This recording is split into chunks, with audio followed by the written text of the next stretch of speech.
एकता का राज चलेगा, सारा भारत साथ चलेगा, ये हमारा मुख्य नारा है। उनके मुंह में जुबान है, हिम्मत है, तो आज मैं नेशनल दस्तक चैनल से कह रहा हूँ, केजरीवाल जी अगर आप में ईमानदारी है, वो लोग लिख रहे हैं मेरा केजरीवाल ईमानदार, अबे बेईमान कहीं का। ये सड़क, बिजली, विकास, मुस्लिम क्षेत्रों का भ्रमण कर लीजिए, संगम बिहार नर्क बना हुआ है, ओखला नर्क बना हुआ है, सीलमपुर नर्क बना हुआ है, मुस्तफाबाद नर्क बना हुआ है। संगठन जिस पर देश में दंगा भड़काने का आरोप, लड़वाने का आरोप, खून खराबा कराने का आरोप, मस्जिद मंदिर के मुद्दे पर देश में को आग में झोंकने का आरोप, उस संगठन के किसी भी प्रोग्राम में इनको जाने का कोई सवाल ही नहीं पैदा होता। तो गिरिराज सिंह अगर अपर कास्ट के लोग देश को बेच भी देंगे तो वो बोलेंगे नहीं, वो राष्ट्रहित में बेच रहे हैं।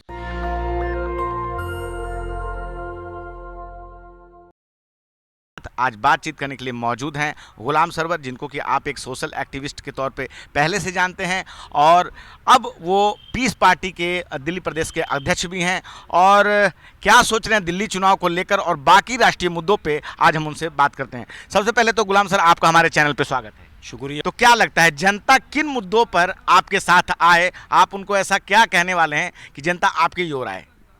देखिए, पहले तो लोकतंत्र की बड़ी खूबसूरती है कि यहाँ सबको पार्टी बनाने, चुनाव में जाने, लड़ने लड़वाने का पूर्ण अधिकार प्राप्त। एक बात ये हो गया।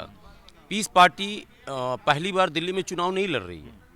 पीस पार्टी पिछले 2 विधानसभा चुनाव में चुनाव लड़ चुकी है और जब पहली बार आई थी तो अच्छा प्रदर्शन था। एक सीट पर तो 8-10 हज़ार वोट आया था, मुस्तफाबाद सीट पर। किराड़ी में भी 1800-1900 वोट लाए थे हम लोग। तो हम लोग जुड़े हुए थे। मैं ऑल इंडिया यूनाइटेड मुस्लिम मोर्चा का राष्ट्रीय प्रवक्ता हूँ, सोशल एक्टिविस्ट हूँ, लेकिन पॉलिटिकल जो हमारा एजेंडा रहा है वो ये रहा है कि वो पार्टी जो सबको साथ में लेकर चले, सबकी बात करे, मज़दूरों की, मजबूरों की, मजलूमों की, उन पार्टी का साथ देना चाहिए।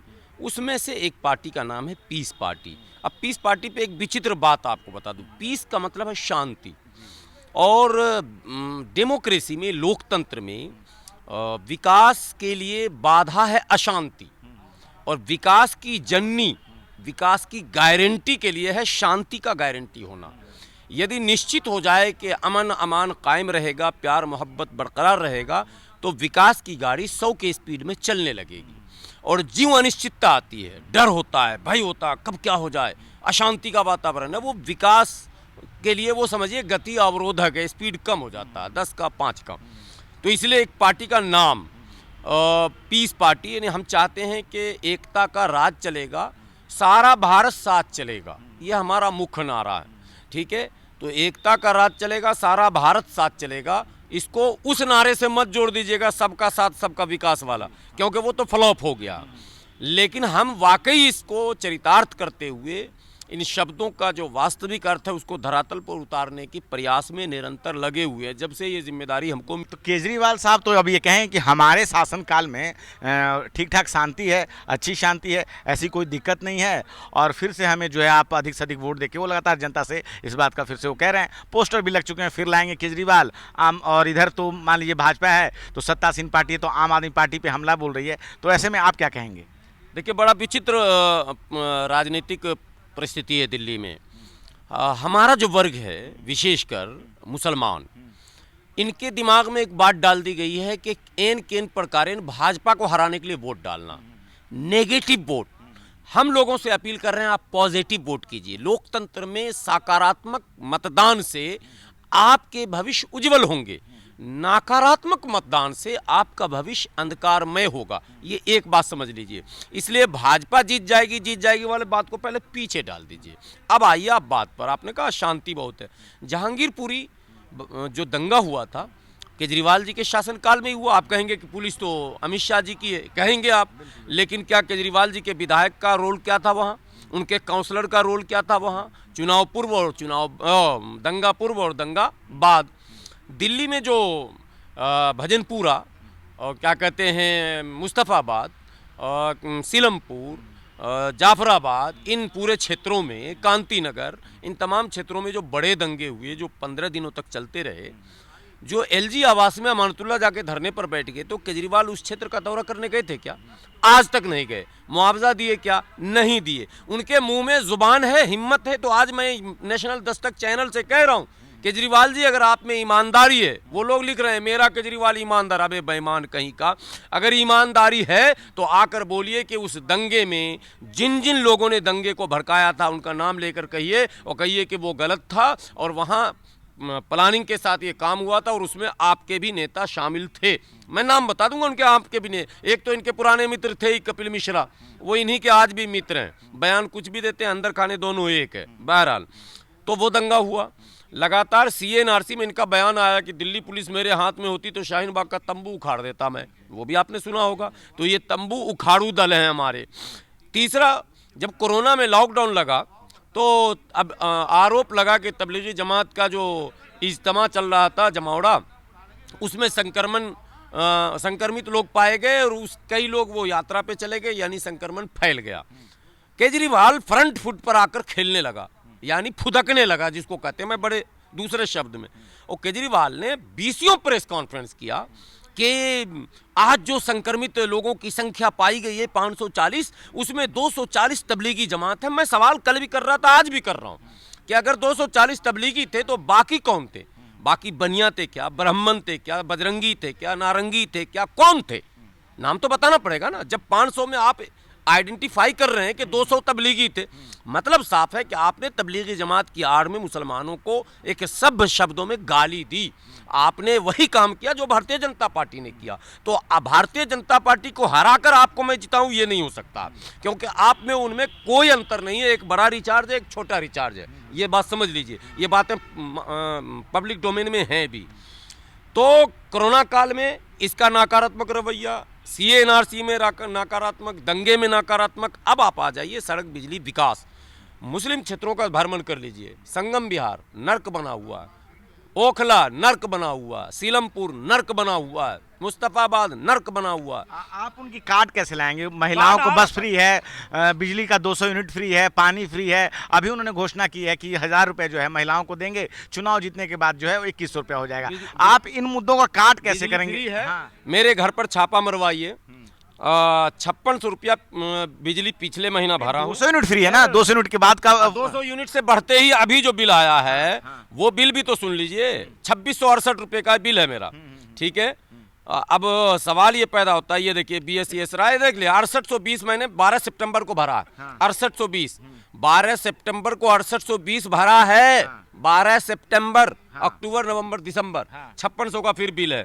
कौन कर रहा बिजली बिल? और मेरे घर पे छाप, वो तो कहेंगे कि आपने अगर 200 यूनिट से ज्यादा का बिजली यूज। हाँ, मेरे घर में एसी नहीं है, मेरे घर में हीटर नहीं है, मेरे घर में कोई बिजली का इस्तेमाल नहीं है, सिर्फ पंखा और बल्ब और फ्रिज तो जरूरी चीज है। इतने में आप इतना कांड करवा रहे हैं और लोगों को ठग रहे हैं। 200 मतलब झुग्गी वालों को फ्री करेंगे आप। 200 यूनिट का मतलब क्या बनता है? एक तो फास्ट, उनका तो साफ कहना था कि जो गरीब तबके के लोग हैं उनके लिए 200 यूनिट फ्री है। अगर 200 यूनिट से ऊपर कोई जाता है तो बिजली बिल देगा, चाहे वो आप हो, चाहे हम हो, या कोई भी हो।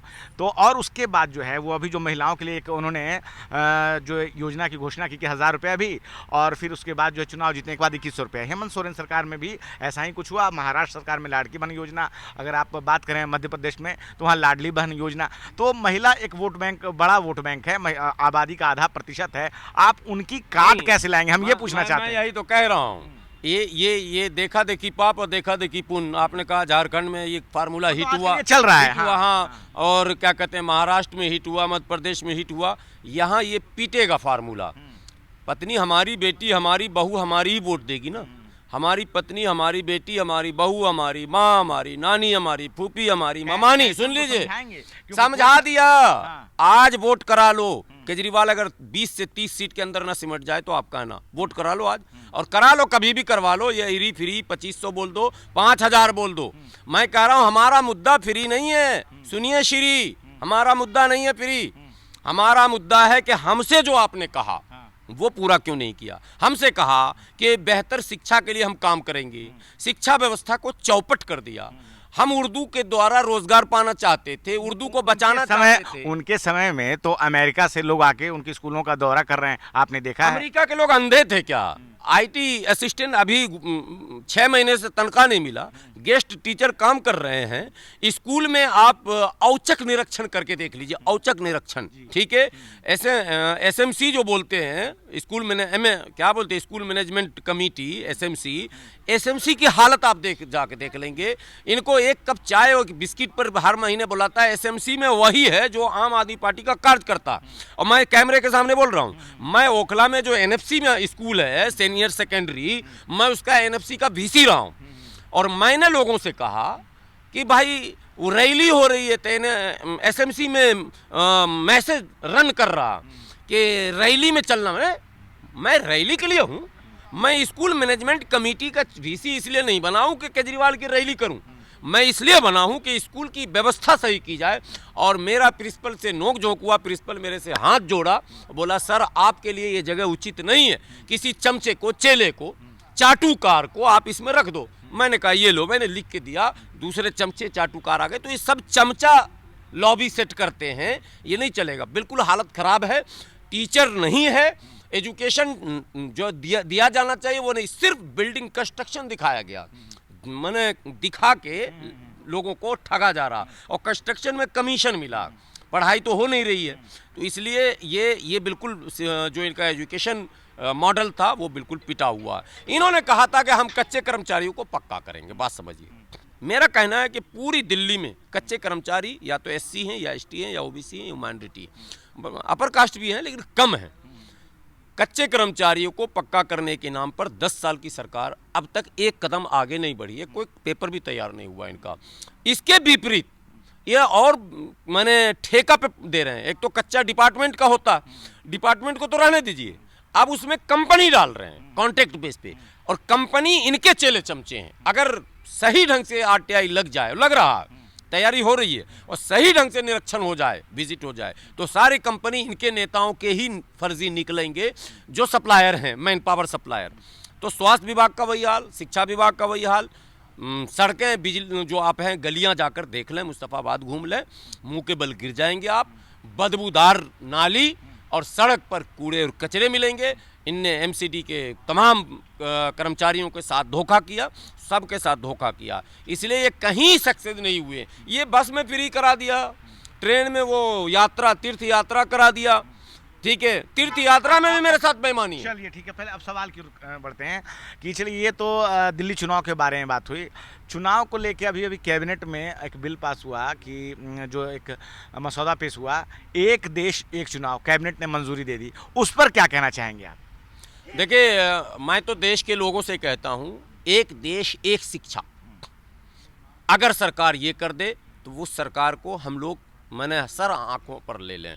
एक देश एक स्वास्थ्य सेवा, एक देश एक यात्रा, एक देश एक, जैसे यूसीसी की बात आती है ना, common civil code, common education code भी बना दो, कॉमन हेल्थ कोड भी बना दो, कॉमन आवास कोड बना दो।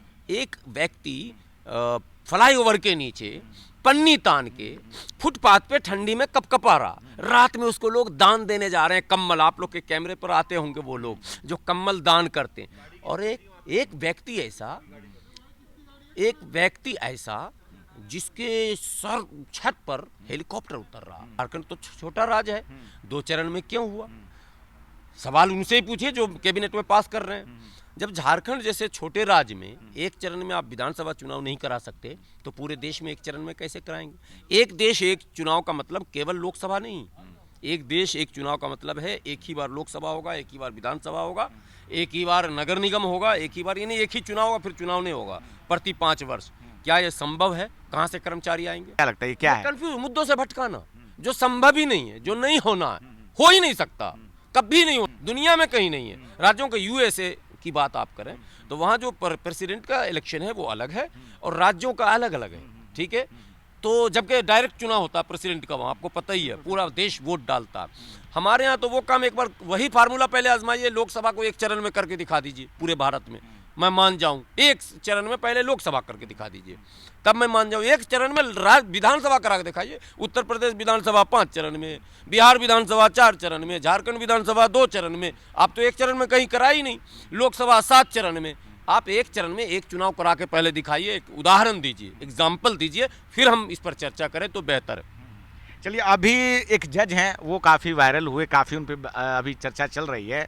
इलाहाबाद हाई कोर्ट के जज शेखर यादव, उन्होंने वीएचपी के कार्यक्रम में ये कह दिया कि बहुसंख्यक जो देश की जनता है, जो देश की बहुसंख्यक जनता है, उसके हिसाब से ही कानून चलेगा, देश चलेगा। क्या कहना चाहेंगे? यूसीसी को लेकर उन्होंने बयान दिया। अब तो हालांकि उन पे महाभियोग की तैयारी भी चल रही है। जो इस तरह के जो अदालत में लोग हैं, जो सरकारी संस्थाओं में लोग हैं, वो इस तरह के बयान दें, उसको आप कैसे देखते हैं? देखिए, आप मीडिया में हैं, आपका भी एक प्रोटोकॉल है, आप भी सवाल किस हद तक पूछ सकते हैं उसका भी एक दायरा है। पूरा देश नियमों में बंधा हुआ है और जो जिस जगह है, जिस विभाग में है, उस विभाग के अपने नियमों में वो बंधा हुआ, ये संवैधानिक व्यवस्था है। तो जुडिशियरी भी, उसका भी अपना प्रोटोकॉल है। और जज महोदय ऑन ड्यूटी, रिटायरमेंट से पहले, रिटायर होने के बाद वो स्वतंत्र है, लेकिन रिटायरमेंट से, हालांकि रिटायर के बाद भी उनको बहुत मेंटेन करना पड़ता है, लेकिन ऑन ड्यूटी उनको कहाँ जाना, कहाँ नहीं जाना है, ये एक रूल और नियम है। पहली बात कि ऐसे संगठन जिस पर देश में दंगा भड़काने का आरोप, लड़वाने का आरोप, खून खराबा कराने का आरोप, मस्जिद मंदिर के मुद्दे पर देश में को आग में झोंकने का आरोप, उस संगठन के किसी भी प्रोग्राम में इनको जाने का कोई सवाल ही नहीं पैदा होता। अगर यूनिसेफ का कोई कार्यक्रम होता, चाइल्ड डेवलपमेंट का कोई कार्यक्रम होता, महिला वुमेन मतलब एम्पावरमेंट का कोई होता, तो उसमें ये जा सकते थे और एक लीगली उसमें कुछ प्रपोजल अपना रख सकते थे। ये आप उस संगठन में जा रहे हैं तो फिर तो आप पॉपुलर फ्रंट में भी आपको जाना चाहिए। गिरिराज सिंह जो केंद्रीय मंत्री हैं, उन्होंने इनका समर्थन किया है। उनका कहना है कि कोर्ट के अंदर नहीं कहा है, वो वीएचपी के कार्यक्रम में थे, तो इस बाबत उनकी कोई बात गलत नहीं है, उन्होंने समर्थन में ही तो गलत गए ना। अब बचा क्या, वो कार्यक्रम में ही गलत गया। गिरिराज सिंह की बात आप करते हैं, गिरिराज सिंह तो उनका भी समर्थन करें। जामनगर है ना पोर्ट बंदरगाह, वहाँ 15-20 ठो चिंटू पिंटू पकड़ाया है जो 250-250 रुपये में भारत की खुफिया जानकारी पाकिस्तान के वो बोट वाले को देता था। गिरिराज सिंह बोलते हैं वो भी राष्ट्रभक्त है। गिरिराज सिंह इस देश की खुफिया जानकारी को बेचने वाला जितना भी अपर कास्ट का व्यक्ति पकड़ा गया, मिश्रा जी, दुबे जी, चौबे जी, छब्बे जी, सबके साथ खड़े हो जाते हैं, बोलते हैं नहीं वो तो राष्ट्र हित में उसने पाकिस्तान से समझौता किया। तो गिरिराज सिंह अगर अपर कास्ट के लोग देश को बेच भी देंगे तो वो बोलेंगे नहीं वो राष्ट्र हित में बेच रहे हैं, और बाकी लोगों के लिए वो कहेंगे नहीं। ये गिरिराज सिंह का तो पैटर्न ही किसी को आज तक समझ में ना आया कि वो कब हाँ करेंगे कब ना करेंगे। ठीक है, किसके समर्थन में खड़े होंगे, किसको विरोध में, इसलिए उनका जिक्र करने से कंफ्यूज हो जाता आदमी। जज साहब ने जो काम किया है वो असंवैधानिक काम है, मर्यादाओं का उल्लंघन किया है। जो कोर्ट की मर्यादा और सीमा है उसको उन्होंने फाना है, उन पर महाभियोग आना ही चाहिए, बर्खास्त होना ही चाहिए। पूजा स्थल कानून को लेकर अब जो सुप्रीम कोर्ट ने ऑर्डर दिया है कि अब कोई याचिका स्वीकार नहीं की जाएगी। देश में 1991 से पूजा स्थल कानून लागू है, जिसमें कि यथास्थिति बरकरार रखने की बात की गई है। 15 अगस्त 1947 के बाद सभी धर्मों के पूजा स्थल को, अयोध्या को छोड़कर, तो उसके बाद से DY चंद्रचूड़ की टिप्पणी आती है, उसके बाद जो सर्वे का काम शुरू होता है, उसके बाद अब अदालत कहता है कि अब कोई याचिका स्वीकार नहीं की जाएगी। तो ये जो अदालतों का जो रुख है उस पर क्या कहना चाहेंगे आप? कि पहले एक जो DY चंद्रचूड़ हैं वो कहते हैं कि चलो ठीक है, बदलाव नहीं किया जा सकता है, सर्वे तो किया ही जा सकता है, हमारी क्यूरियोसिटी भी है कि मैं भी जानना चाहता हूँ। अब जो है सुप्रीम कोर्ट ने कहा कि अब जो है याचिका कोई भी स्वीकार नहीं की जाएगी सर्वे को लेकर। तो जो ये रुख है अदालत का, पहले कुछ और अब कुछ और उसके बीच में ये जो माहौल ख़राब हुआ, 5 मुस्लिम युवकों की जान गई, इस पर क्या कहना चाहेंगे? देखिए, मेडिकल में आप जाते हैं ना तो फिजिशियन होते हैं, सर्जन होते हैं। सर्जन में भी अलग अलग होते हैं, पेट के विशेषज्ञ होते हैं, कोई हार्ट का सर्जन है विशेषज्ञ, कोई आई, कोई फला।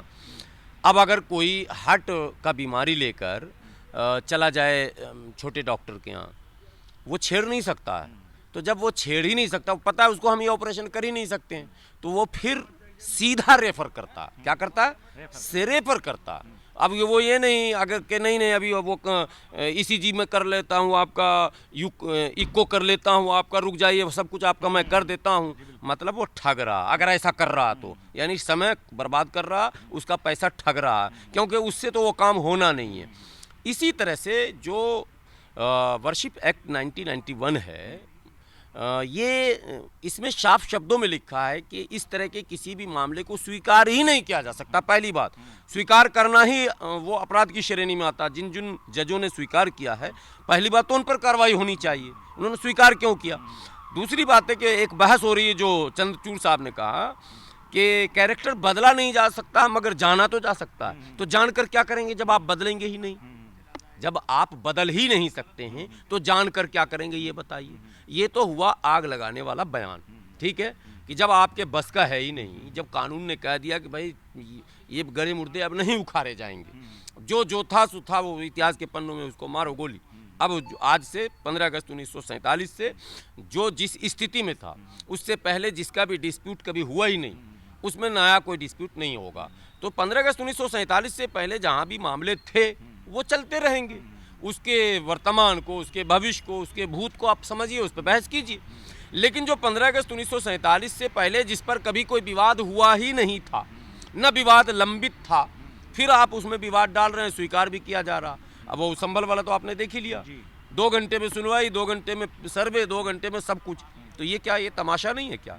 ये न्याय का मजाक नहीं है, ये न्याय के साथ खिलवाड़ नहीं है, न्यायिक व्यवस्था से लोगों का माने मोह भंग करने का ये प्रयास नहीं है क्या? कार्रवाई नहीं होनी चाहिए ऐसे जजों पर कि आप क्या कर रहे हो? क्या उस जज साहब, जो जज साहब 2 घंटे में दिए, इससे पहले कोई फैसला उसी उत्तर प्रदेश में अभी एक आत्महत्या भी हुआ, आपको पता है ना, और एट्रोसिटी 498 वाला जो मामला था, वो भी तो हिंदू था मरने वाला। उसने क्या आरोप लगाया पता है? कि जज जो है हमको दौड़ा रहे हैं, 5-5 दिन पे तारीख दे रहे हैं, कई साल हो गए, हमसे पैसे मांगे जा रहे हैं। पूरा उसने मैंने न्यायपालिका से पर्दा हटाया। तो जब एक न्यायाधीश, उसके टेबल पर जो मुकदमा ऑलरेडी है, चाहे वो मेंटेनेंस का हो, मैट्रिमोनियल हो, भूमि विवाद हो या आपराधिक मामले हो, उसको वो 5 से 10 साल में हल नहीं कर पा रहा है, तो इस तरह के मुद्दों को 2 घंटे में कैसे ऑर्डर हुआ? सवाल आएगा या नहीं आएगा? उसी जज से बात हम कर रहे हैं, जिस जज साहब ने ये फैसला दिया, उसी जज साहब के टेबल पर और भी तो फाइल होंगे। आज ही तो नौकरी पे वो आए नहीं थे, नौकरी पहले से कर रहे थे। तो उनके उस पूरे फाइल को चेक किया जाए कि इससे पहले उन्होंने फैसले कब कब कैसे सुनाए, तो पर्दा खुल जाएगा। ये दबाव न्यायपालिका पर है। जस्टिस लोया के बाद न्यायपालिका में हड़कंप है। जजें डर रहे हैं या लालच में? खौफ और लालच के बीच पूरी न्यायिक व्यवस्था चल रही है। या तो डरा दिया जाता है या लालच, रिटायरमेंट के बाद राज्यसभा भेज देंगे, आपको भेजा गया ना, रिटायरमेंट के बाद लोकायुक्त बना देंगे, रिटायरमेंट आफ्टर रिटायरमेंट जो वो लालच है वो बंद होना चाहिए। रिटायर हो गए, करोड़ों रुपया आप कमा लिए, आपको पेंशन मिल रहा, सारी सुविधा मिल रही है, टैक्स का पैसा ही तो मिल रहा है। जब तक आप मरेंगे नहीं तब तक आपको पेंशन मिलेगा। फिर रिटायरमेंट के बाद आप क्यों जाओगे? बाकी लोग क्या करेंगे? जो राज्यसभा में गए वो, उनको नहीं जाना चाहिए था, वो चीफ जस्टिस थे यार, इतना बड़ा पद, इतनी सुविधाएं उसी में हैं, रिटायरमेंट के बाद भी सारी सुविधाएं हैं, फिर आप राज्यसभा में उस कोठी में जाके क्यों सर रहे हो, जिस कोठी में तुम रह भी नहीं सकते हो? नहीं रह सकते हैं, चूंकि उनकी कोठी तो उससे मैंने 5 स्टार लेवल का है। लेकिन पता नहीं इंसान क्या फितरत है, लालच है, ये काम गलत फैसले होते हैं लालच में और भय में। इस पर रोक लगना चाहिए। और जो उपासना स्थल अधिनियम 1991, उसमें मुस्लिम लीडरों ने भी मिसमाइंड उन्होंने किया है, मिसलीड किया। बाबरी मस्जिद पहले ही लिख दिया गया था कि छोड़कर, मतलब साफ था कि उसको टूटना। वो 92 में टूट भी गया, 91 में आया बिल, 92 में टूट गया, खेल खत्म। मुसलमानों को उसी समय बड़े दिल और दिमाग के साथ एक माहौल देश में बनाना चाहिए। जब फैसला आया अयोध्या का, उसमें भी मेंशन किया गया उपासना स्थल अधिनियम 1991 को, लेकिन हमारे लीडरों ने इस पर कोई चर्चा नहीं की। दुर्भाग्य रहा, ये करना चाहिए था। अब जब ये घुसपैठ शुरू हो गया तब इसकी चर्चा शुरू हुई कि घुसपैठ कैसे हो गया, घुसपैठ कैसे हो गया, ये है असल मुद्दा। लेकिन ये जब कानून बना था, पीवी नरसिम्हा राव ने चाहे जो कुछ भी किया हो, लेकिन ये काम बहुत बड़ा काम था, ऐतिहासिक काम था। इससे देश के अंदर प्यार, प्रेम, भाईचारा, अमन बरकरार रहेगा हमेशा। और मैं समझता हूँ सुप्रीम कोर्ट ने अभी जो फैसला दिया वो अधूरा है। पूरा फैसला ये है कि आज के बाद ऐलान कर दिया जाए कि ये एज इट इज़ लागू रहेगा और इस पर छेड़छाड़ नहीं किया जाएगा। यानी इस एक्ट पर मैं समझता हूँ देश में अमन चैन का माहौल बन जाएगा। आपने हमें समय दिया, बात की बहुत बहुत धन्यवाद। शुक्रिया आपका भी। और मैं विनती करूंगा आपसे, आपके व्यूवर से, कि अपनी प्रतिक्रिया भी दे दिया करें ताकि हम लोग का मार्गदर्शन होता रहे। नेशनल दस्तक की आपसे गुजारिश है कि अगर इसको बचाना चाहते हैं तो नेशनल दस्तक को सब्सक्राइब करने के लिए रेड कलर के सब्सक्राइब बटन को दबाएं, फिर बेल आइकन की घंटी दबाएं। नेशनल दस्तक को बचाने के लिए बहुत जरूरी है कि हर खबर को शेयर करें, लाइक करें, कमेंट जरूर करें।